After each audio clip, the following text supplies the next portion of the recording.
Hello, my name is Lindsay Fry and I am a therapist at A Better Today Recovery Services. In this module, we will be discussing common cognitive distortions and defense mechanisms that influence our rational thoughts, behaviors, and motivations.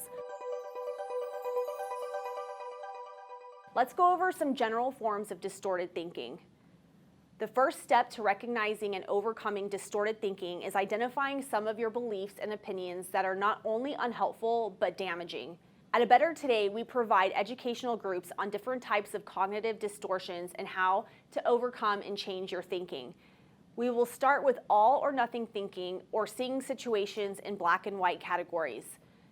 If a situation is not perfect, you perceive it as a failure. In its extreme form, all or nothing thinking is called labeling.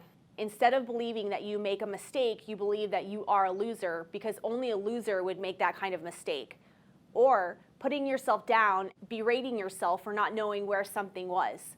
Overgeneralization is when you see a single negative event like being rejected by a love interest as a never-ending pattern of defeat by thinking this always happens to you. Mental filters are where you pick out one negative detail of a situation, only think about that, and discount the positive things that happened. Jumping to conclusions is where you interpret situations negatively when there is no evidence to support your assumptions.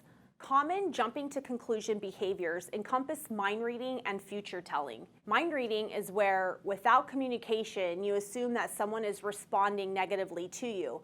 Fortune telling is where you foresee how situations will turn out poorly with no evidence suggesting the outcome. Magnification involves exaggerating the significance of your problems and inadequacies and minimalizing the importance of your positive attributes.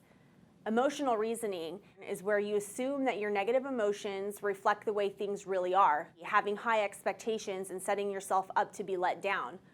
The last cognitive distortion involves personalization and blame, where you hold yourself personally responsible for a situation that isn't entirely under your control. I am sure you can think of some situations in your life or people in your life that do some of these. This mindset of cognitive distortion is not only for those recovering from drug and alcohol addictions. Many people exhibit these, however, during active addiction, these thought patterns become worse. If you or a loved one is struggling with substance abuse, reach out to us today. Stay tuned for more videos.